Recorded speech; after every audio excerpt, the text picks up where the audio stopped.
جوزي المعدول عمل معايا ومع اخته اللي لا يرضي رب ولا يرضي عبد. جوزي كان هو واخته وابوه وامه عيله صغيره كده على القد. هو كان جدع وهو صغير، كان بيتعلم وبيشتغل. ما خدش شهاده كبيره يعني عليا زي ما بيقولوا، لا خد شهاده متوسطه. واخته جدعه رخرة طول عمرها بتشتغل وشقيانه، لان هم عيله على قدهم ومش عيب، الفقر عمره ما كان عيب. ما احنا كنا كده احنا كمان، انا واخواتي وابويا وامي كنا على قدنا، وانا كنت بشتغل. على فكره انا ما خدتش الشهاده، كان اخري الاعداديه، وكويس عرفت اقرا واكتب بفك الخط زي ما بيقولوا. وابويا طلعني وانا اشتغلت ورضيت. جوزي بقى كان على طول جدع، بشوفه كده واد جدع، كل يوم يروح الشغل ويجي من الشغل شايل اهله. كان ايه بصراحه كان عاجبني، احب الراجل الجدع كده، الراجل يبقى شقيان على طول. المهم هو عجبني وانا عجبته، جيت قدم لي، ما احنا زي بعضينا. ابويا وافق عليه والحمد لله، جبنا دبلتين على قدنا وشقة مطرحين وحمام ومطبخ صغير كده. قلنا مش مشكلة، اي حاجة تقضي الغرض، احنا هنجيب قد ايه يعني، ما السكن غالي. وفرشناهم، كل واحد فرش اللي على قده، هو جاب اللي على قده واحنا جبنا اللي على قدنا، والدنيا مشيت. وهو بصراحة شغال وبيجيب قرش والحمد لله مستورة. كفاية ان احنا ما عنا دين لحد، والجوازة تمت على خير. المهم ابوه تعب ودخل المستشفى، طبعا مش مستشفى خاصة، مستشفى على قدنا. الراجل تعب قوي يا عيني ودخلوه رعاية. سبحان الله توفاه الله. جت حماتي حزنت عليه، بتحب جوزها الولية شكلها يا عيني، حزنت عليه قوي وتعبت ورقدت وسخنت، وفجأة سبحان الله حصلته رخرة. طبعا اخته فضلت لوحدها في البيت. قلت له ينفع؟ قال لي لا ما ينفعش، نجيبها تقعد معانا هنا. البت بصراحة هي مخطوبة، جبناها تقعد معانا ايه في البيت معانا، هي شغالة بس البت نفسها عزيزة. تقول لاخوها بقول لك ايه يا اخويا، انا مش هقعد كده، انا هديك قرش كل شهر حق قعدتي. قلت لها عيب ده بيت اخوكي. قالت لا معلش انا ما اعرفش اقعد كده، حقكوا عليا، يا اما هقعد في شقه مين، شقه ابويا. قال لها خلاص يا بنتي شقه ابوك يبقى كده كده ايجار وراجل خدها، هتقعدي فين؟ خليكي قاعده معانا. ويا ريتها ما عملت كده، كل شهر بقت تديله قرش في ايده، كل شهر قرش في ايده. وانا طبعا بصرف البيت انا كمان. حاله اتبدل، ما بقاش هو بقى يروح الشغل يوم ويبطل 10 يوم ويبطل اسبوع، واحنا مش عارفين. اقول له مالك؟ يقول لي اصل تعبان، اصل انا مش قادر، عندي صداع، اصل النهارده ماليش مزاج اروح الشغل. يا اختي الراجل ايه اللي جراله؟ الراجل ده اتجنن ولا ايه؟ لا اله الا الله. بكلم اخته قالت لي معلش يمكن تعبان، انت عارفه ان هو من صغره بيحب يشقى. قلت لها من صغره ماشي، بس ايه اللي جراله يا اختي؟ بقى يقعد كده كتير وكده ما ينفعش، انا وانت شايلين البيت وهو الراجل المفروض هو اللي يشيلنا. قالت لي معلش تصبر عليه شويه. صبرنا عليه، ينزل يقول رايح الشغل، كل يوم رايح الشغل، فين الفلوس في الاخر؟ مفيش. وقعوا مني، اتسرقوا مني. اتاري البيه ما بيروحش الشغل، ينزل يقعد على القهوه لحد ميعاد الشغل ويرجع. ما كانش بيشرب السيجار بقى يشرب السيجاره. ايه اللي جراله؟ هو الراجل اتبدل كده ليه؟ انا مش فاهمه يا اختي، هو اخته جت عندنا اتبدل. المهم بعد السيجاره دخل في حاجات ملهاش لازمه. يا ابني ما ينفعش كده، روح شغلك. يقول لي ما انتوا شغالين، انا هشتغل ليه؟ اتاريه باصص لشغله انا واخته، كل شويه ياخد مننا فلوس، ولو اتكلمنا ضرب واهانه. اتغير ما بقاش هو. قلت لها ينفع الكلام ده؟ قالت لي بصراحه ما ينفعش، هنعمل ايه؟ قلت لها ما نعملش، هو لازم يشتغل. يخانق معانا، نجيب الاكل اللي على قدنا، الاكل مش عاجبه. ايه الاكل ده؟ هو ده اكل راجل ياكله؟ والراجل قلت له الراجل ما بيشتغل، يقوم يمد ايده عليا وعلى اخته. ليه كده؟ ايه اللي جرالك؟ لازم كل يوم اللحمه. لحمه منين؟ ما انت كنت بتدخل دخل وانا بدخل دخل، واختك كانت بتدينا، الدنيا كانت حلوه. انت سيادتك اتبهت الحاجات التانيه اللي تودي في داهيه، اللي فلوس عليها بتروح في الهوا والتراب. المهم كل ما اتكلم ياخدني ويرميني على السلم بره انا واخته، كل شويه يطردنا. تطردنا ليه؟ ده المفروض انت اللي تطلع بره مش احنا، ده عقاب ليكوا. انا مش عايز دوشه، مش عايز وجع دماغ. وياخد مني الفلوس انا واخته، لحد ما في يوم بات بره ليلتين واحنا ندور عليه مش لاقيينه. الراجل راح فين يا اختي؟ مش عارفين. بعد الليلتين ظهر واحنا مش عارفين كان فين، وكان نفسي اعرف كان فين. المهم، هو انت كنت فين؟ قال كنت مع ناس اصحابي. طب مش تقول لنا؟ تسيبنا كده لوحدينا؟ انت ايه اللي انت بتعمله ده؟ قال مفيش، كنت عند اصحابي. قال لي جرى يعني؟ لو حصل لي حاجه ما انت هتعرفه. قلت له بعد الشر عليك، ربنا يخليك لينا، هو في لينا راجل غيرك؟ اعمل ايه؟ رحت قلت لامي وابويا. قالت لي عش يا بنتي استحملي، الدنيا على ده وده، الله اعلم ايه اللي نابه، يمكن حد عمل له حاجه. قلت لها هيعمل له على ايه ياما؟ قولي لي بس يعمل له على ايه. ماشي ياما، يمكن اتحسد. حسد ياما؟ ايه اللي حسده ياما؟ والنبي خليكي ساكته، هو لا اخته بتدي وانا بدي؟ قاعد في الخط. المهم، ايه رجع ايه كل شويه يرجع بنفس الموال، وكل يومين يغيب وبايه ما نعرفش يروح فين. اقول لها يا اختي اخوكي بيروح فين؟ تقول لي بصي انا ما اعرفش. اقول لك حاجه بس ما تزعليش مني، بس هو اخويا. قلت لها يا اختي قولي. قالت لي رحمنا منه. قلت لها بصراحه صدقتي، بس برضه الفار بيلعب في عبي، يبقى احنا بنصرف وبنعمل يكون بيعمل حاجه ما ترضيش ربنا. قالت لي اكتر من هو بيعمله، بياخد مننا ومبهدلنا، هو ده ما يرضيش ربنا؟ قلت لها صح. وانت عملتي في جهازك؟ قالت لي من ساعه ما بدا يعمل كده بدات اقصر. قلت لها ما تاثريش، لازم تتم جهازك يا اختي، لازم تخشي على خير. قالت لي ربك يعدلها، ربك يعدلها ويسهلها من عنده. المهم، يجي من بره، طبعا احنا بنعمل اكل على قدنا برضو نفس الحوار. طب ما انت بتباب بره. انا قلت له بقول لك ايه، انا نفسي اعرف انت بتروح فين وبتيجي. اروح مطرح ما اروح وانت مالك؟ مفيش حاجه اسمها انت مالك. انت ايه اللي جرالك؟ انت ما كنتش كده، انت كنت جدع وكسيب وبتروح وتيجي. قال لي ما انتوا بتشتغلوا كفايه عليا انتوا، يبقى انا وانتوا. قلت له ايوه احنا الحريم، احنا بنشتغل عشان نساعد، لكن انت الاساس يا اخويا، انت الراجل. قال لي يوه بقول لك ايه، خفي عن دماغي، ما تخليش اللي انا عامله لدماغي ده يضيع مني. هو انت ايه اللي عامله لدماغك يا اخويا؟ انت مالك؟ طب يا اخويا انا مالي، انا مالي. المهم، دخل ينام. اخته بتقول لي ايه، انا خارجه رايحه الشغل. قلت لها يا حبيبتي روحي، واحتمال اقبض النهارده. هو سمع كلمه قبض من هنا وده اتنطر. بقول لك ايه، زودي الفلوس شويه. قالت له زود فلوس ليه؟ انا بجهز نفسي. جهاز ايه بلا نيله؟ هو الجواز جايب نتيجه؟ ما انا متجوز اهو. يخرب بيتك راجل، ايه اللي جرالك؟ في ايه؟ قلت له بقول لك ايه، روحي شوفي بتعملي ايه، وهاتي حاجتك الناقصه وانت جايه، ومالكيش دعوه انت بالحوار. انا قلت كده وهي رجعت يعني عملت كده. قال اللي عملوا فينا، فرج علينا الناس. فين الفلوس؟ قلت له فلوس دفعتها، حرام لحاجتها، بهدله وقله ادب وشتيمه. وطردنا بره قفل الباب بالهدوم اللي علينا، هدوم البيت. نروح فين نيجي منين وانا معانا حاجه نروحها وانا معانا نيله؟ هنعمل ايه دلوقتي؟ قالت لي اصبري اصبري اصبري ربنا يسهل. حد من الجيران نازل، راجل كبير كده شيخ محترم. في ايه يا جماعه؟ قلنا له خبط عليه. ايه يا ابني عيب، ما ينفعش ترد حبيبك كده. بقول لك ايه يا حاج، هم مضايقني. مفيش حاجه اسمها مضايقينك وبعدين تردهم بهدوم البيت؟ يا ابني عيب، الطالع والنازل ده يقول عليهم ايه؟ ما ينفعش الكلام دوت. دخلهم بيتك يا ابني، دخلهم بيتك، ما ينفعش. المهم دخلنا، وده برضو ايه قله ادب وشتيمه. لحد ما ايه البت خطيبها بقى يجي بقى يزمر منه. قالت لي خطيبي شكله عايز يسيبني. قلت لها يسيبك ليه يا حبيبتي؟ قالت لي من اخويا. قلت لها اخوكي بيقول لاخوكي بقى سمعته وحشه وبقى يشرب والناس بتتكلم عليه بره، وانتوا بقى سمعكم زي الزفت، وكل شويه تركوا على السلم زي الناس بتقول. ده الكلام ده بيحصل؟ قلت لها وانتوا قلت له ايه؟ قالت له قلت له اه بيحصل. قال لي طب بصي يا بنت الناس، انا عندك موجود اهو، تعالى اكتب عليكي واخدك واريحك من الهم اللي انت فيه دوت. قالت له ازاي ومين هيقف لي؟ قال لها ما اعرفش اتصرفي. جوزي بقى البيه قطعنا بكل الناس. يعني هو لما كان كويس الناس كلها عمه بيودنا وابن عمه بيودنا وفلان بيودنا وفلانه بتودنا. من ساعه ما بقى زفت وبيشرب ونيله وسمعته زفت، الناس كلها قطعتنا. فالبنت بتحكي لي، قلت لها بقول لك ايه، مفيش غير عمك هو اللي يقف لك. قالت لي عمي؟ ما انت عارفه ان عمي مقاطعنا. قلت لها سيبك انت بالحوار ده كله. انا اتصلت بعمها ورحت كلمته، قلت له حرام تسيبوا البت كده، البت لازم الستر عرضها. قال لي ما جوزك هو السبب. قلت له سيبك من جوزي خالص كانه مش موجود.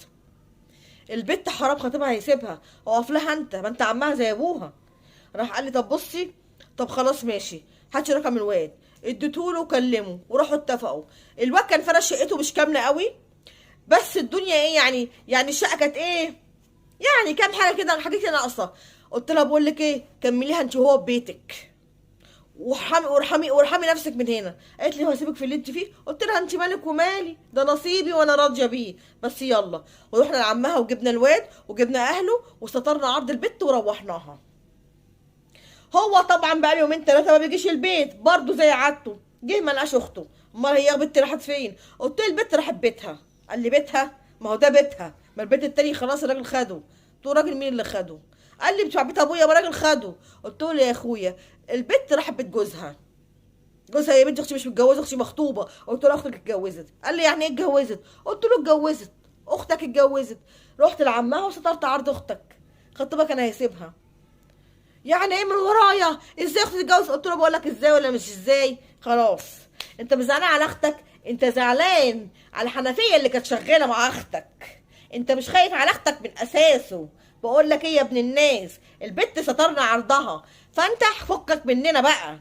قال لي فك مني؟ طب وحياة امك اللي كانت بتدفع في عيه انت. قلت له منين؟ ما انت عارف الدخل. قال لي ماليش فيه. طب باقي ورديتين يا عين امك. قلت لا ما ينفعش الكلام ده معاك، انا لازم اروح اقول لابويا. رحت قلت لابويا، قال لي خليكي قاعده ما تروحيش. جابه اتصل بيه قال له بقول لك ايه، بنتي مش هتقعد على ذمتك. ليه يا عمي ومش ليه يا عمي؟ ليه يا عم الدبب يا اخي؟ البت ايه هتصرف عليك وانت قاعد ضاطع في البيت ولا ايه؟ قال له بقول لك ايه هتشتغل؟ قال له خلاص اشتغل. طبعا هو ايه سجد ابويا، خدني وروحني. قعد يومين شغال وادي وش الضيف، وادي وش الضيف. وبرده نفس الحوار. قلت له يابا. قال لي يا بنتي اعمل ايه؟ قلت له بقول لك يابا. قال لي بنتي عايزه تطلقي؟ قلت له بصراحه يابا انا عايزه اتطلق بس اصبر عليه شويه. هو احنا قلنا لما ضغطنا عليه نزل الشغل، جايز لما نضغط عليه تاني ينزل الشغل تاني. بس يابا عايزه اقول لك على حاجه. قال لي ايه يا بت؟ قلت له الوقت ده وهو بيقعد يومين ثلاثه بيغيب عن البيت، انا ما اعرفش بيروح فين. قالت لي بيبقى على الناس اللي زيه الوقت اليومين دول. قلت له ما اعرفش يابا، انا حاسه ان في وراه نصيبه. ايه هي النصيبه؟ انا ما اعرفهاش. قال لي يعني ايه يا بنتي؟ قلت له ما اعرفش يابا. قال لي على العموم انا هتطقص واقول لك. ابويا طبعا راح يتطقص وانا قعدت معاه عادي. يجي اعمل اكل، مفيش كلام بينا خالص. يخش ينام، يجي مش طولان كده، مش مركز مع نفسه، ما هو الهم اللي بياخده، ويخش يتخمد. فضلنا كده كتير، فضلنا كده كتير لحد ما ابويا كلمني وقال لي عارفه جوزك بيروح فين يا هانم؟ قلت له بيروح فين؟ جوزك متجوز. ايه متجوز؟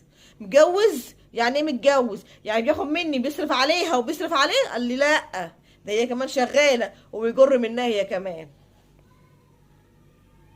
انت بتقولي يابا؟ قال لي هو ده اللي حصل، تعالى اوريكي بنفسك. قلت له انا هجيلك. قال لي انزل، انا هستناك تحت البيت وتعالي لي. نزلنا ورحنا مكان شغلها، مطحونه يا عيني وكلبانه، وضحك عليها رخره بالكلام. قال لي دخلت كده بسال، قالوا لي هي دي. قلت لها تعالي يا حبيبتي اقول لك. قالت لي ايه يا حبيبتي يا ما تعرفنيش؟ قلت لها انت مرات فلان الفلاني؟ قالت لي اه يا حبيبتي انا مراته. قلت لها يا عيني يا اختي. قالت لي انت تعرفيه؟ قلت لها طبعا اعرفه. قالت لي تعرفيه منين يا اختي؟ قلت لها ما انا كمان مراته. قالت لي ايه؟ قلت لها ايه بتعرفيش ان انا هو مش جوز؟ قالت لي لا ما اعرفش، وسقيني المر من ساعه ما اتجوزني ومشغلني ومطفحني. قلت لها وانا نفس الكلام يا حبيبتي. ضحك عليا. قلت لها ضحك عليكي؟ ضحك عليا وضحك عليكي، وبياخد منك وبياخد مني وبيصرف هو. المهم يا عيني قعدت تعيط، ده انا ماليش حد، ده انا غلبانه، ده انا مقطوعه من الشجره، ضحك عليا بالكلام واتجوزني والكلام ده كله. قلت لها بصي انا قلت لك وانت حره، انا عن نفسي هتصرف. روحت البيت لقيت قاعد في البيت. دخلت على طول على اوضه نومي لما بلم حاجتي. انت رايحه فين؟ قلت له رايحه فين؟ انا ماشيه وسايبه لك البيت. قال لي سايبه لي البيت ليه؟ التليفون ضرب وانا واقفه، هي اتصلت بيه قالت له انت متجوز عليا انت وانت وانت وانت، وقعد ايه اديتهم له. مين اللي قال لك؟ قالت له هي جات لي. قال لها هي جات لك؟ لو انا واقفه قدامه. قفل التليفون وادي ادي ادي ادي ابن اللذينه. طبعا انا مش قادره عليه، ما هو راجل، الست برضه اضعف من الراجل يا جماعه. المهم صرخت، الناس الجيران جم جري، هم اللي نجدوني من ايده، ولميت حاجتي ومشيت. رحت عند ابويا، قال لي وحياة امي ما انت مروحه له لا تتطلقي منه. قلت له انا هتطلق منه وانا اقعد على ذمته؟ والتانيه نفس الحوار، طلبت الطلاق. احنا الاتنين طلبنا الطلاق. قال مش هطلق. يعني مش هتطلقني؟ يعني مش هطلق. قلنا له خلاص انا واحده من الناس هخلعك. والتانية قالت له نفس الكلام. قال لا استوى على التانية عشان ملهاش حد. بس مين يابا؟ راحت لزمايلها في المصنع وقالت لهم رجاله جدعان وقفوا له ظبطوه وقال لهم حقي برقبتي.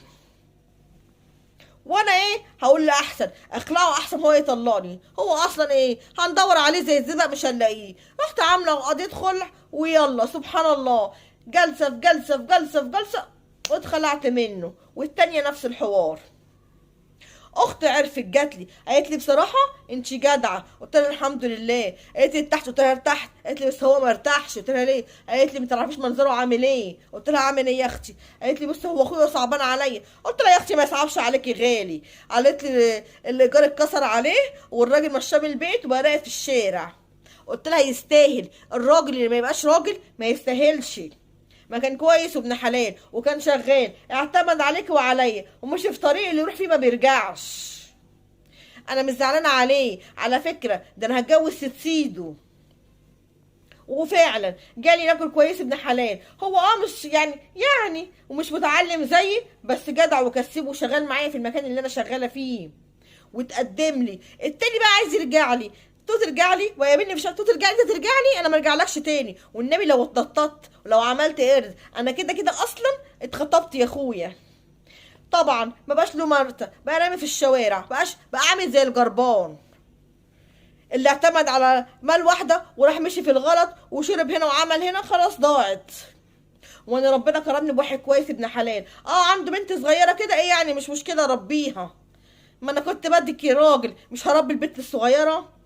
قال لي اقعدي من الشغل، قلت له لا شغلي ما اقعدش منه. قال لي خلاص يا بنت الناس شغلك ليكي بس ما تاثريش في بيتي. قلت له لا مش هاثر في بيتك ما تقلقش، انا واخده على كده. والحمد لله جه خطبني وربنا كرمني واتجوزته وبقيت زي الفل، شايلاه وشايله بيته وبقيت اود بنت اخته، بنت اخته جدعه بقيت اودها واروح لها. والتاني اقابله اعوذ بالله بقى منظره اللبس اللي عليه بقى زي الزفت ومنظره زي الزفت.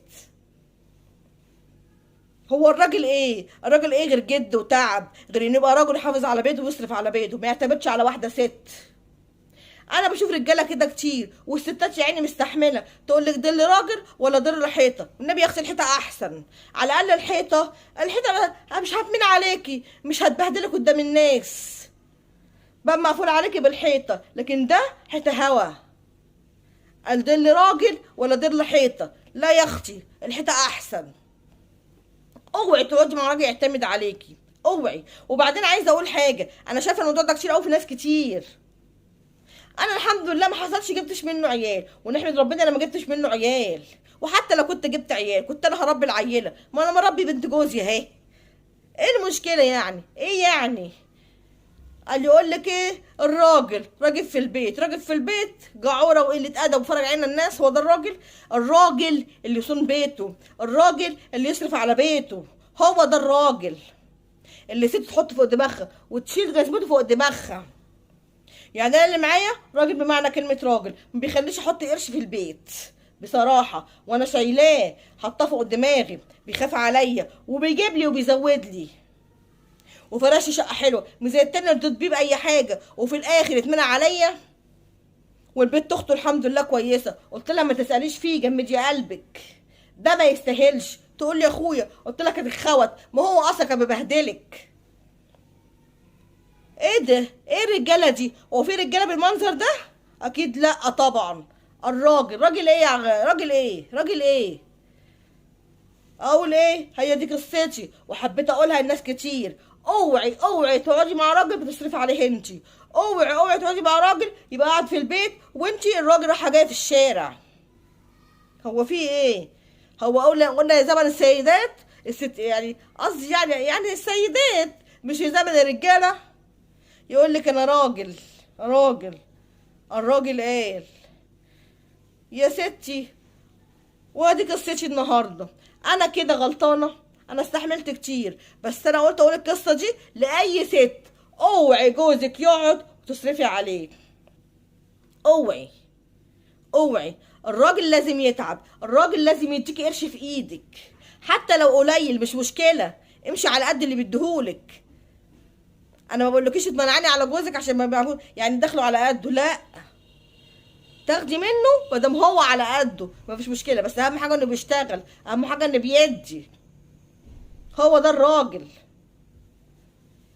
انا ابويا قال لي كلمه الله يرحمه، قال لي يا بنتي الراجل ده لازم يكون راجل. ودي قصتنا النهارده يا جماعه. صح، الراجل لازم يكون راجل. الراجل لازم يدفع في البيت.